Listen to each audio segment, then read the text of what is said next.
A crime ring, family style. She's the niece of the notorious Bonnie Parker.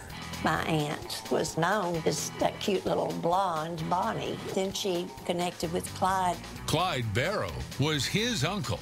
Once Clyde had been accused of murder, he didn't turn back. Their grandfather was a lawman who hunted them. Two of the South's worst killers. Your grandfather was the sheriff. Killing Bonnie and Clyde was the ultimate. Grim souvenirs, one strange inheritance. It was just like finding treasure after treasure. Bonnie Parker's three-headed snake ring. Sitting there Right. all along?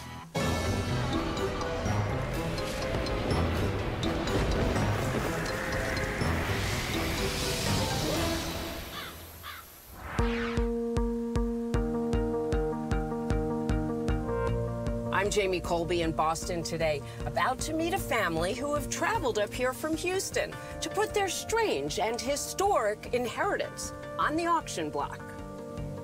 My name's Debbie Wallaback Daly. My siblings and I grew up hearing fabulous tales about our grandpa, a Texas lawman whose claim to fame is that he came this close to nabbing Bonnie and Clyde. Ladies, I'm Jamie. Hey, Jamie. So nice to meet you. This is my sister, Debbie. I am so excited to be here in Boston with you and your family for this upcoming auction. Diana and Debbie show me photos of their grandpa, a larger-than-life Texas lawman. In 1933, he led a posse that ambushed that infamous outlaw couple, Bonnie Parker and Clyde Barrow, and nearly caught them.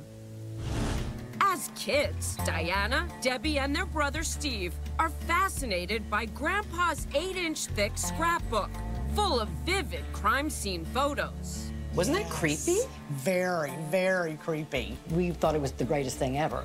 There are original mugshots of Bonnie and Clyde and news clippings about Grandpa Smoot's failed ambush in Sowers, Texas. You think he regretted the fact that he didn't get them the first time? I'm sure he was probably disappointed that attempt did not work out, but he was a legendary hero after that. So, who was this legendary lawman? Richard Allen Smoot Schmidt, born near Garland, Texas in 1897, soon becomes the image of a long, tall Texan. How did Smoot get the name Smoot? In high school, he was 6'4" and wore a 14-size shoe. I don't know what Smoot has to do with that. Smoot studies law in college, but never goes on to practice. Instead, he opens a bike shop in Dallas. He had some motorcycles also, and he apparently was a daredevil on those. A regular Evel Knievel. That's right. Maybe it's Smoot's flamboyant antics that catch the eye of a Dallas widow named Cookie Wallaback. That was Cookie, and we called Smoot Pa. 1931. Cookie has 2 boys, 5-year-old David and 3-year-old Bob, Debbie and Diana's dad. Smoot raises the boys as his own. Then, out of the blue, Smoot decides to run for Dallas County Sheriff. Well, how do you go from that to being the lawman in town? With some upheaval in the sheriff's department, he was asked if he would like to run for sheriff. And he said, okay. Turns out voters in 1933 are charmed by Big Smoot. He takes office just as Depression-era gangsters like John Dillinger and Pretty Boy Floyd capture the country's imagination. The most notorious of all, Dallas's very own Bonnie and Clyde, who'd met as teens. Clyde offered her a cup of hot chocolate, and it was love from then on. We get the scoop straight from the family. Buddy Barrow is Clyde Barrow's nephew, and Raylene Linder is Bonnie Parker's niece. She was well known as that cute little blonde Bonnie. But then she connected with Clyde, and all of her ambitions seemed to just revolve around him. A few months into their courtship, Clyde's convicted of burglary and sentenced to 14 years hard labor. When he's granted early parole, what's the first thing he does? Hook up with Bonnie, of course. Her choice was to go with Clyde, and unfortunately, you know, they took the wrong road.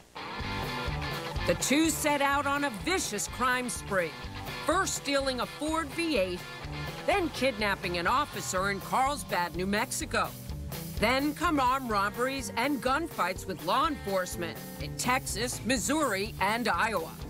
It's one thing to be in love. It's another to crisscross the country on a crime spree. Buddy, what was up with these two? Once Clyde had been accused of murder, he knew that he was going to go to the chair. And he tried to get Bonnie to leave many times, and she wouldn't do it. Along the way, it's believed they kill more than a dozen people. It's like a soap opera. The general public had something to look forward to the next day. In November 1933, Grandpa Smoot receives 2 arrest warrants from the state of Texas. Clyde Barrow charged with the offense of murder. Right, 14 times. Sheriff Smoot Schmid is on the hunt, which leads eventually to Diana and Debbie's strange inheritance. And your dad had this? And yes. He never told you? No. We pick up this strange inheritance tale in 1933, when Bonnie and Clyde are wanted for multiple murders. These are death warrants for Bonnie. Oh, my. And here's another death warrant that we found in the scrapbook for Clyde. In November 33, our heir's grandpa, Sheriff Smoot Schmid, gets a tip.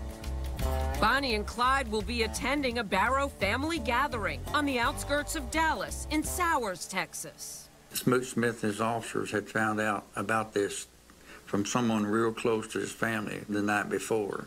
A leak. Smoot and his posse stage an ambush on the road to the picnic site. Bonnie and Clyde roll up in a stolen Ford V8. The lawmen are lying in wait, hiding in a ditch. Clyde senses trouble, but before he can hit the gas, the lawmen open fire. Clyde and Bonnie were both hit, shot through the legs and everything, and they were bleeding pretty good. They drove the car several miles on the flat tires and wheels to get away. The officers had parked far enough away they couldn't get to their cars very quick, so Clyde had ample time to get as far as he could. A few miles away, Clyde dumps the bullet-ridden Ford and hijacks another getaway car. Pretty tough to outrun and outshoot Bonnie and Clyde. Yeah, he was probably the most elusive outlaw of all the Depression outlaws. While Smoot and his posse fail to nab the infamous couple, they discover a cache of Bonnie and Clyde's personal effects inside the abandoned Ford. These officers knew that somewhere down the line, these will be worth money. So they keep them for themselves.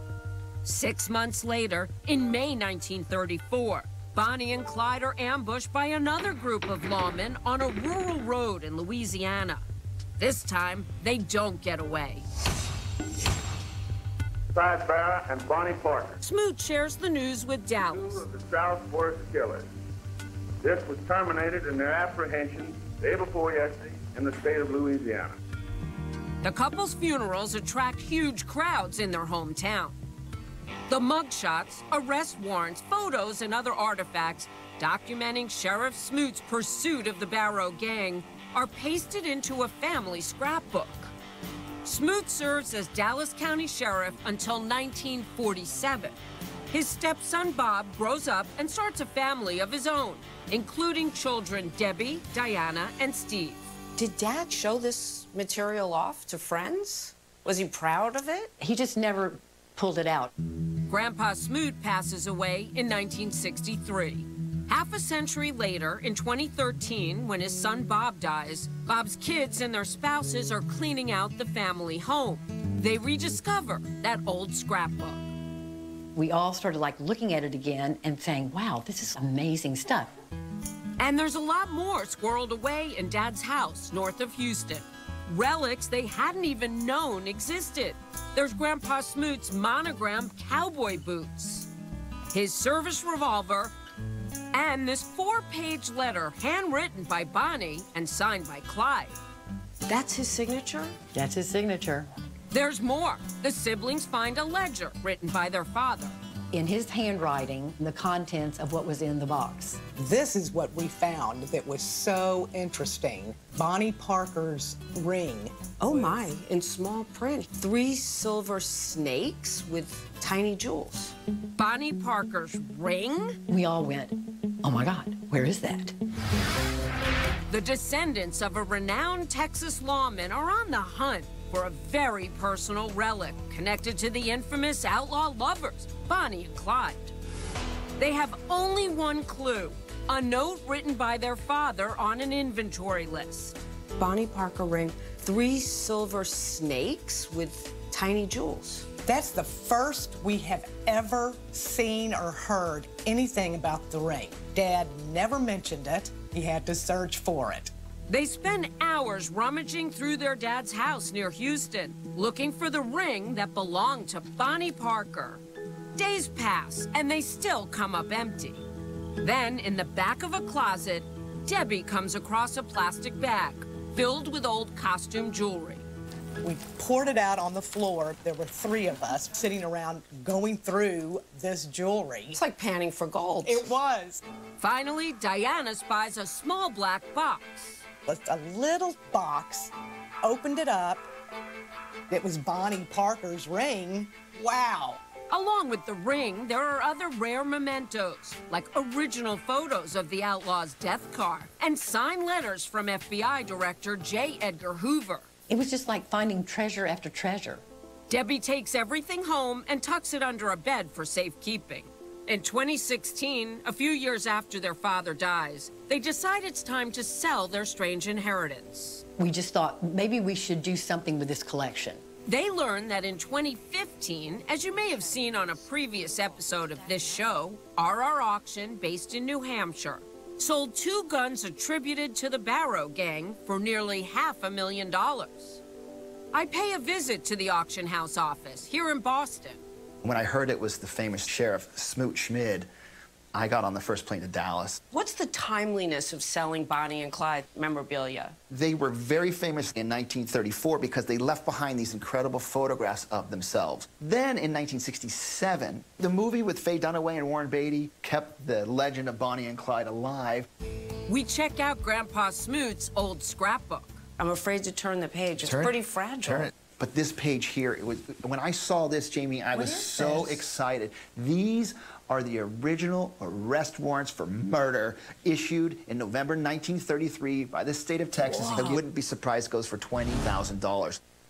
And what's this? We've got his sheriff's badge. It's solid gold. Twinkling. It's got a real diamond in it. Only in Texas. What do you think, Bobby? It looks good on you. You should bid. How much? I would think that's going to go for $10,000. And more items for collectors to drool over, including that letter to a captured ex-gang member named Ray Hamilton, written by Bonnie and signed by Clyde. That's a letter sent to a gang member that he felt was a rat. So they're writing Hamilton to send him a warning, like we're onto you? Here he says, if I had found you, you wouldn't have had a chance to give up. Yikes. Clyde Barrow, furious enough that he was going to kill Raymond. That in itself is probably worth $40,000. And then there's that 3-headed snake ring. If that ring was given to Bonnie Parker, then that ring is the closest thing there is to a wedding ring between Bonnie and Clyde. But I thought they weren't married. Bonnie and Clyde were never married. Bonnie Parker was married to someone else when she was killed. In fact, was wearing her wedding ring. Wow, so the whole time Bonnie and Clyde were an item, she was still legally married to some other guy and wearing his ring? Then Clyde, Bobby believes, gives her this one. Why wasn't she wearing it? I don't know why Bonnie wasn't wearing it when they had the shootout in Sowers in November 1933 when Smoot had the shootout. But I do know he lifted all these things out of the car. Could Bobby be right? Clyde's nephew Buddy believes so. In fact, he thinks his uncle could have actually made the ring himself when he was in Huntsville prison. Clyde made jewelry in Huntsville, and I've got a belt buckle he made while he was incarcerated. Wow, with a B? For Barrow? For Barrow. As for the strange ring, Buddy totally can see Clyde making it for Bonnie.